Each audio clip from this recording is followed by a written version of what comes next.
para poder entenderla. Te pido, Señor, que no salgamos de la misma forma, sino que, Señor, podamos tomar decisiones y convicciones sobre esta porción de la Escritura. Ayúdanos a ser creyentes que tienen la sabiduría de lo alto y ayúdanos a dejar esa sabiduría terrenal, natural, diabólica, Señor, que muchas veces influye en nuestras decisiones. Por favor, dame sabiduría, gracia para compartir con mis hermanos la palabra el día de hoy en Cristo Jesús. Amén. Muy bien, hermanos, recuerden que estamos estudiando el libro de Santiago, entendiendo, aprendiendo el libro de Santiago. Recuerde que el autor de esta epístola es el hermano del Señor Jesús. El hermano del Señor Jesús. Habrá personas que creen que el Señor Jesús ya no tuvo hermanos. Han de creer que María ya no tuvo más hijos, pero la Biblia enseña que tuvo más hijos y que tuvo más hijas. Y uno de esos hijos en los evangelios es llamado Jacobo. También en los Hechos es llamado como Jacobo. En Corintios también es llamado como Jacobo. Y se le pone el nombre de esta epístola a Santiago, que es un equivalente a Jacobo. Y es hermano del Señor Jesús, que fue un incrédulo durante el ministerio del Señor. Dice la Escritura que después de que Él resucitó, se le apareció a Santiago, se le apareció a su hermano Jacobo, y entonces él da testimonio de haber sido salvo. En la primera iglesia, recuerde que Santiago tenía un lugar de preeminencia, tenía un lugar de liderazgo, él tomaba ciertas decisiones y estaba encargado de cierta vida espiritual de la congregación, y así que él escribió esta epístola para los hermanos que fueron expatriados, para los hermanos que fueron dispersados por causa de la persecución, dando instrucción apostólica y también principios bíblicos de cómo es que debían de regirse. Recuerde que esta epístola también es un examen para usted, es un examen para mí, para que podamos ver qué tan maduros y qué tan crecidos estamos en las cosas de Dios. Así que vamos a entrar en contexto ahí en el capítulo 3, donde estábamos, versículo 1. Y ahí el Santiago, porque no era apóstol, dice en el versículo 1: hermanos míos, no os hagáis maestros muchos de vosotros. Y en las iglesias, hermanos, lo que queremos es más maestros. Y Santiago está diciendo, no se hagan maestros muchos. Y no es porque no querían que hubiera maestros en la iglesia, sino que había hermanos que no estaban listos para ser maestros y querían ser maestros. Vea lo que dice a la siguiente parte del versículo: sabiendo que recibiremos mayor ¿qué? Enseñar amerita bendición o condenación. Es bendición, pero cuando no lo haces bien, amerita condenación. Y Santiago le está diciendo a los hermanos, primero sean prontos para oír la palabra de Dios y después sean prontos para hablarla. Pero primero tienen que recibirla, primero tienen que escucharla. Está hablándole a hermanos que aunque tienen mucho tiempo de ser salvos, o hermanos que tienen mucho conocimiento de la Escritura, no está siendo acorde con su manera de vivir. Por eso Santiago dice, hermanos, mejor ahorita preocúpense en aprender la palabra de Dios que en enseñar la palabra de Dios. Y parecía ser que había en la iglesia o en las congregaciones varios hermanos que decían, yo quiero ser maestro, yo quiero enseñar la palabra, yo quiero tener el liderazgo, yo quiero tener la posición. Y entonces Santiago les dice, hermanos, la posición de la enseñanza tiene una gran responsabilidad. Y si usted no usa correctamente su lengua, en lugar de bendecir, su lengua va a ofender, su lengua va a ser usada para el mal. Es por eso que les llama a que esperen un momento y se preocupen más en su crecimiento que en ejercer la enseñanza. Y nos da una exposición sobre la lengua, y en el versículo 13 vuelve a tomar y dice, ¿quién es sabio y entendido entre vosotros? Parecía ser que hermanos decían, yo soy sabio, yo soy entendido, yo puedo ser maestro, yo puedo compartir, yo puedo tomar liderazgo en la iglesia porque yo soy sabio y yo soy entendido. Así que en esta parte de la carta, Santiago va a tomar este tiempo para explicar a los hermanos, hay dos tipos de sabiduría: la sabiduría de lo alto y la sabiduría terrenal. Así que vamos a estudiar este apartado de la Escritura. En primer lugar dice, ¿quién es sabio y entendido? A lo mejor algunos se proclamaban ser sabios y se proclamaban ser entendidos. Pero esta palabra sabio y entendido habla no solamente de alguien que tiene conocimiento, sino de alguien que tiene la pericia para ponerlo en práctica o alguien que simplemente lo practica. Así que Santiago dice, no me digan que tienen conocimiento, porque el conocimiento no es lo mismo que la sabiduría. El ser entendido y el ser sabio no es algo intelectual, no es algo teórico, es algo práctico. Y a continuación lo enseña. Ve ahí el siguiente versículo. Estamos en el capítulo 3, versículo número 13. Perdón, estoy en el 12. 3:13 y dice, ¿quién es sabio y entendido entre vosotros? Y luego dice la palabra, muestre. Muéstramelo, no me lo digas. No me lo proclames. No pongas ahí en tu estado que eres sabio y entendido. Muéstramelo, dice Santiago. ¿Y cómo te lo muestro? Por la buena ¿qué? Por la buena conducta. La sabiduría no se habla. La sabiduría no se proclama. La sabiduría se demuestra a través de la conducta. ¿Usted ha conocido a personas que se ven muy sabias, pero por su vida a veces nos hacen dudar de su sabiduría? Yo recuerdo que cuando era adolescente yo visitaba a un señor, se llamaba, yo le decía Don Eloy. Y Don Eloy, él no estaba muy de acuerdo en que su esposa fuera a la iglesia. Al principio como que no estaba muy de acuerdo. Y yo llegaba y siempre invitaba a su esposa, y su esposa se empezó a ser muy fiel. Y yo me paraba a hablar con él y él me hacía preguntas de la Biblia. Yo tendría como unos 16 o 17 años. Y él me hacía preguntas de la Biblia y yo se las contestaba. Gracias a Dios no me hacía difíciles, pero me hacía preguntas y yo le daba respuestas. Y entre las pláticas y a veces debates con él, nos hicimos amigos. Y a veces ya no visitaba a la hermana, ya visitaba a Don Eloy. Y nos sentábamos abajo de su mezquite a platicar, a veces un buen rato. A veces yo tenía un tiempo muerto ahí, mientras venía la ruta por nosotros. Y yo me sentaba ahí media hora a platicar, a veces hasta una hora. Y él se la pasaba dándome consejos. Y es una persona que yo consideraba muy sabia. Tenía mucho conocimiento.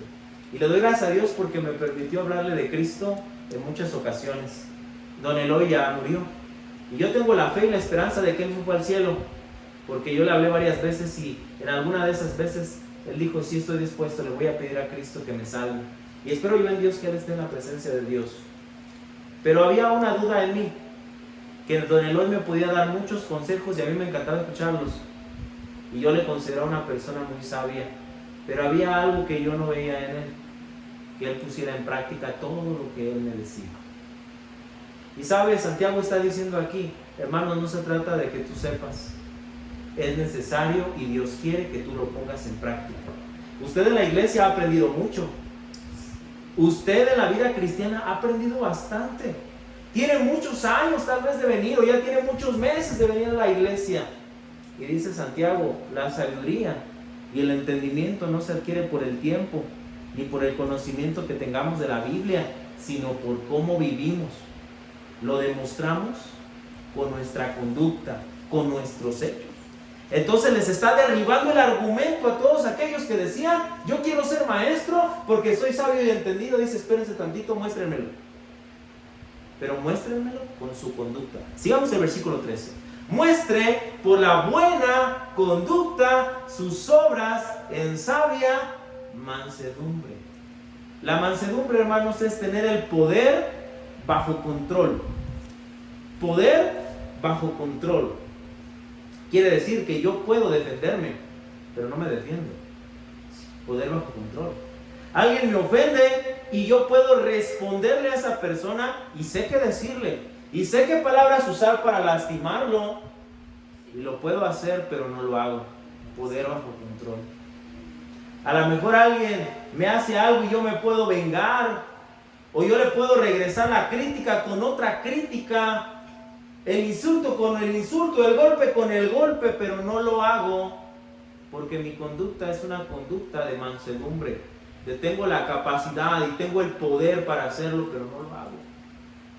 Y qué tremendo es eso. Hay personas que tienen una mansedumbre que les gritan y les dicen y a lo mejor hasta los golpean. Y son personas, a veces decimos, son personas dejadas, son personas que se dejan que les hagan. ¿Sabía que eso le decían a Jesús como insulto? Lo tenían en poco, decían, es que tú eres un manso, porque tú te dejas. Y el Señor Jesucristo hizo lo que alguien trataba como algo inferior o como menos, como un insulto. Jesús lo convirtió en una virtud cristiana. El ser capaces de controlar el poder que nosotros tenemos para no responder como la otra persona o para no ser malos en el trato con mi prójimo, ser mansos. O sea que un hermano que es sabio es un hermano que se conduce de mansedumbre. Un hermano que tiene entendimiento es un hermano que tiene mansedumbre.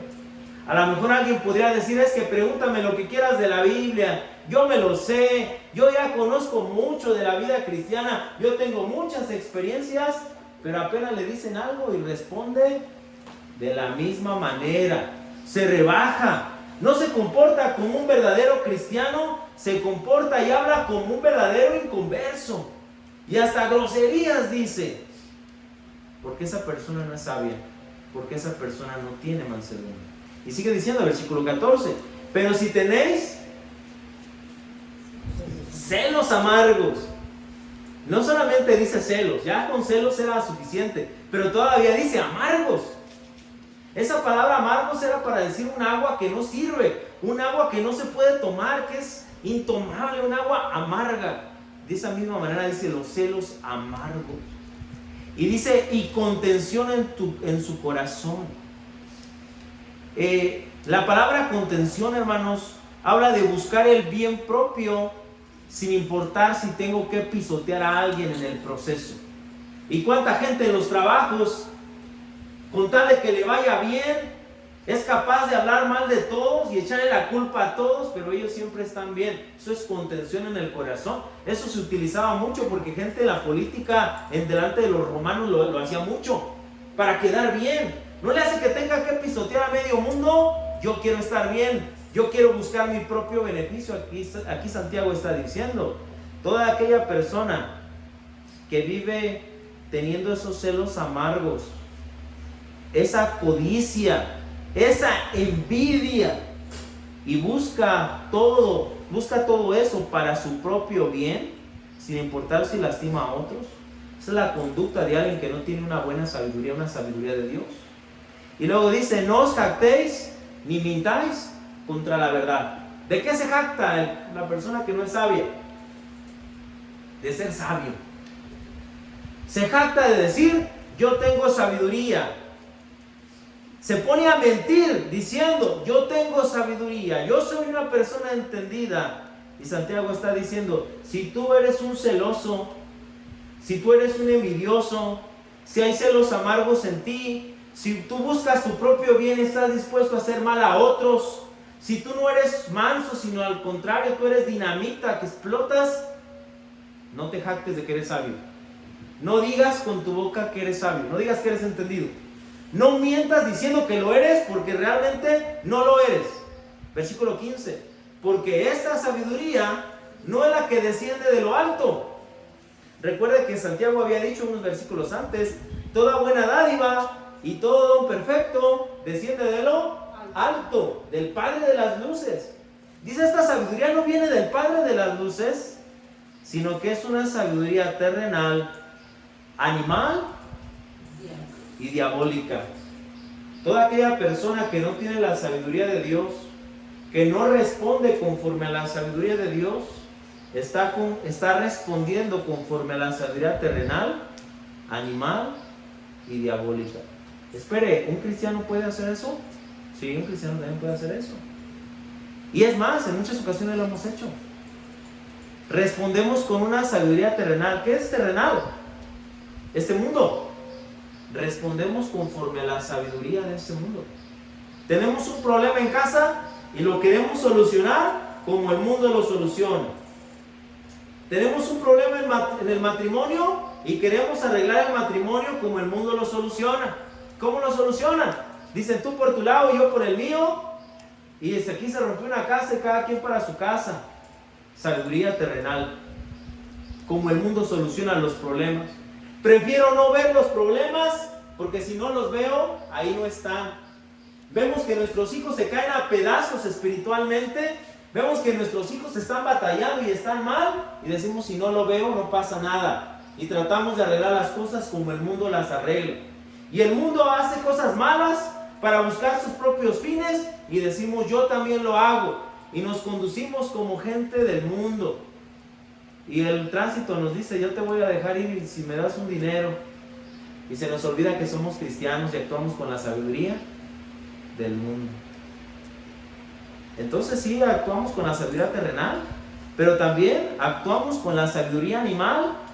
¿Y cuál es la sabiduría animal? La sabiduría natural, la sabiduría que hay en nosotros, la sabiduría que es de nuestra carne, porque nuestro mayor enemigo es nuestra propia carne, y actuamos conforme a nuestra manera de pensar, conforme a nuestra sabiduría. Estamos atorados en un dilema y necesitamos respuestas. En lugar de ir a la Biblia, en lugar de pedir un buen consejo, en lugar de buscar a Dios, nos pasamos tratando de arreglar los problemas con nuestra propia inteligencia, con nuestra propia sabiduría, y luego por eso estamos como estamos.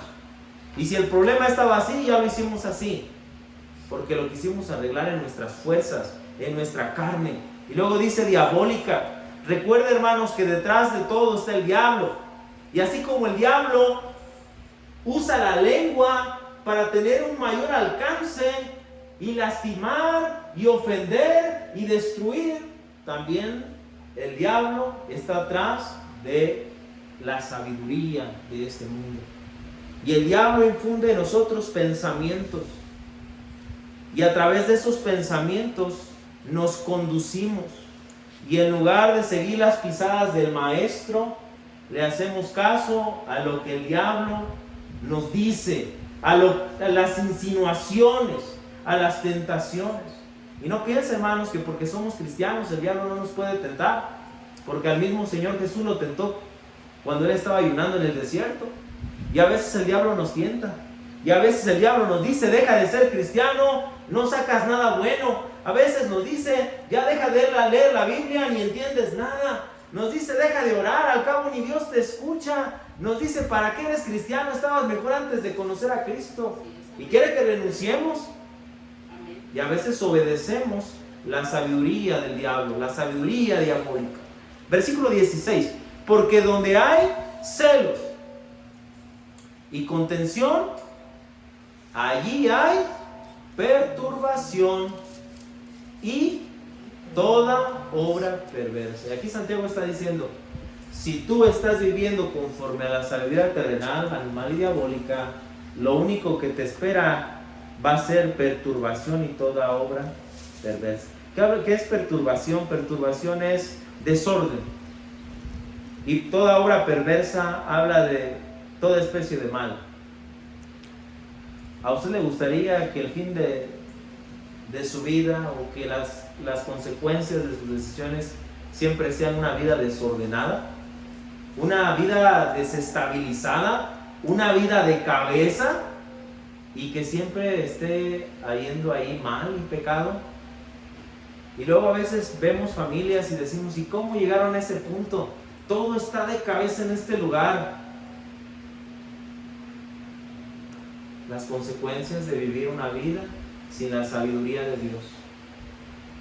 Y créanme que es triste, hermanos, y es lamentable cuando una persona llega a ese punto. Y cuando una familia llega a ese punto. A veces quisiéramos simplemente darle un regreso y volver a empezar, pero así no funciona. A veces tenemos que pasar por las consecuencias de las malas decisiones que tomamos, porque nunca fueron decisiones de lo alto, fueron decisiones en la carne, fueron decisiones según el mundo y hasta según la influencia y la tentación del diablo. Y es todo lo que le va a esperar a la persona que se rige bajo su propia sabiduría. Versículo 17. Pero la sabiduría, ¿qué es de dónde, hermanos? De lo alto, del Padre de las luces, es primeramente pura. Ya no hay perversa, obra perversa. Esta es pura. es íntegra, es espiritual.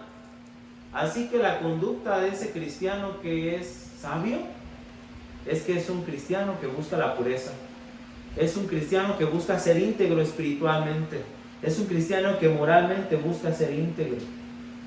A veces nos ven raro, hermanos, por tratar de ser morales y por tratar de ser espirituales. Y nos dicen, ¿y por qué oras para todo? Y le dicen a los hombres, ¿y tú por qué no fumas? ¿O por qué tú no ves a las muchachas cuando pasan? Porque yo quiero ser puro, porque yo quiero ser sabio, porque yo quiero ser íntegro para mi Dios, íntegro para mi esposa, íntegro para mi familia. Yo quiero andar en la pureza. No te voy a demostrar mi sabiduría por mis palabras, sino por mi manera pura de conducirme. Y luego dice, aparte de pureza, después, pacífica. Pacífica. Un cristiano sabio es un cristiano pacífico. Es alguien que promueve la paz. Es un reconciliador. Es aquel que le dicen y dice, mejor hay que hacer la paz, no estoy a gusto. A lo mejor yo te ofendí, esposa, a lo mejor tú me ofendiste, a lo mejor hubo un desacuerdo o a lo mejor un malentendido, pero ya no quiero eso, quiero tener la paz.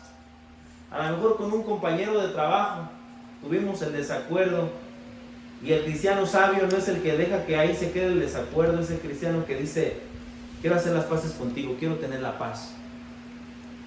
Ve a gente que tiene alguna situación y ora por ellos y busca unirlos porque es un pacificador. Recuerden que el Señor Jesús enseñó eso y dijo, bienaventurados los pacificadores.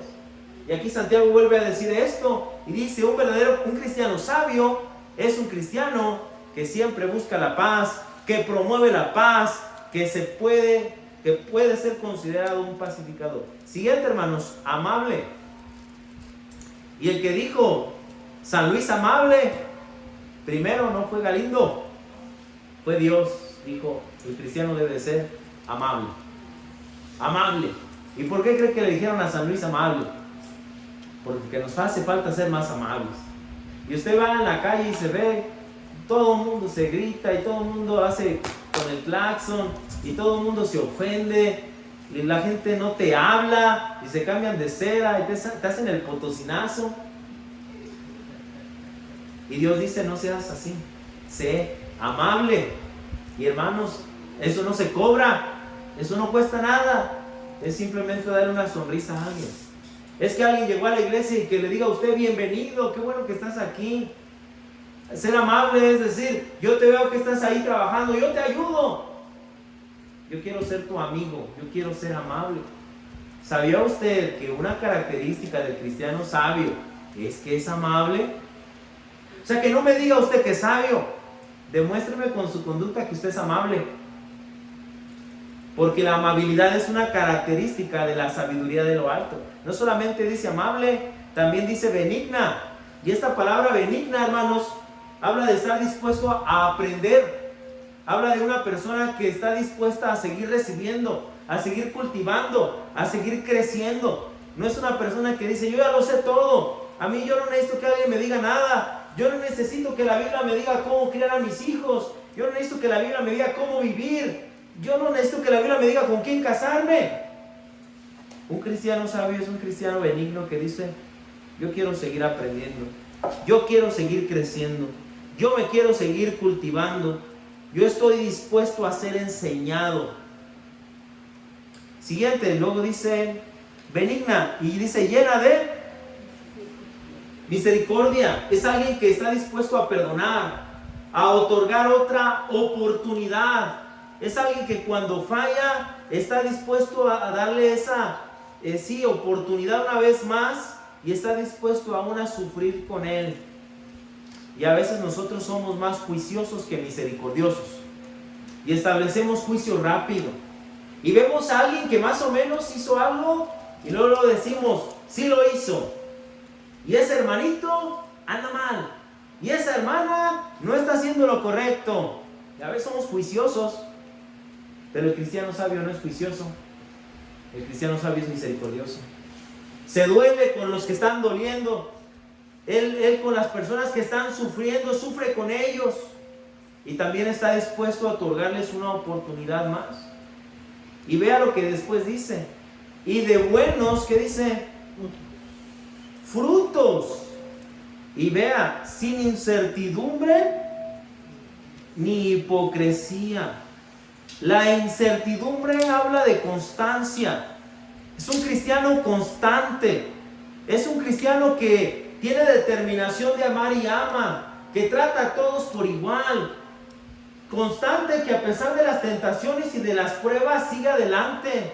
Que a pesar de que hay personas que para el mundo son privilegiadas o deberían de tener un lugar de más importancia, trata a todos equitativamente, con constancia, un cristiano constante. Y luego dice, ni hipocresía.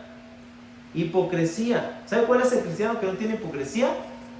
El que no tiene que recordar que está en la iglesia para comportarse como un cristiano. El que no tiene que recordar que está en la iglesia para comportarse como un cristiano.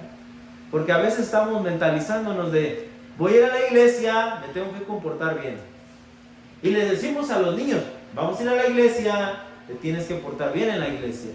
Y está bien, pero él debería de portarse bien en todos lados.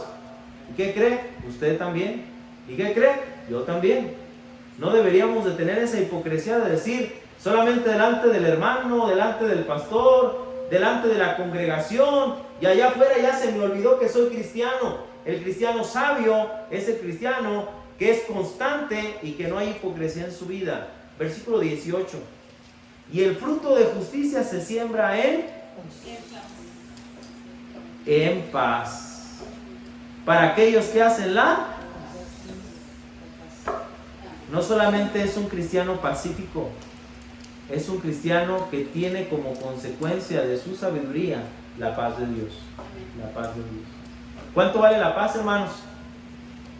La paz es invaluable. ¿Cuánta gente en Medio Oriente el día de hoy quisiera paz y no la tienen? Y pudieran pelear por millones de dólares, y pudieran pelear por tierras y por petróleo. La paz no tiene un precio. El único que nos puede dar esa paz es nuestro Señor, si nosotros vamos a la sabiduría de Dios. Versículo 3, hermanos. ¿Quién es sabio y entendido entre vosotros? Pregunta, hermano, ¿usted es sabio y entendido? ¿Quién entre nosotros es sabio y entendido?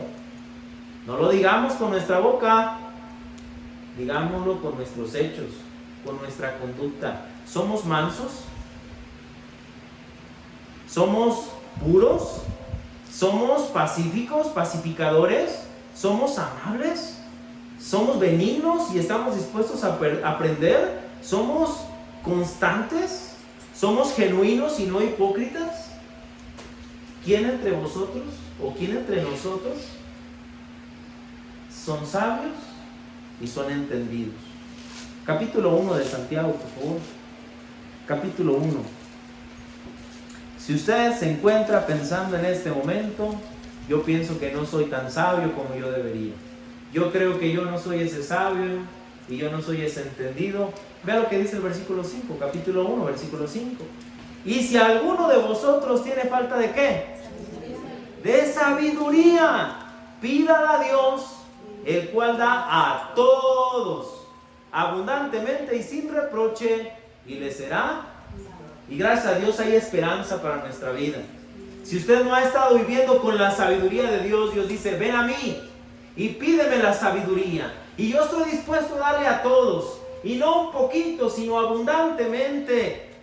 Y le va a ser dada sin reproche, pero pídala. Y pídala con fe.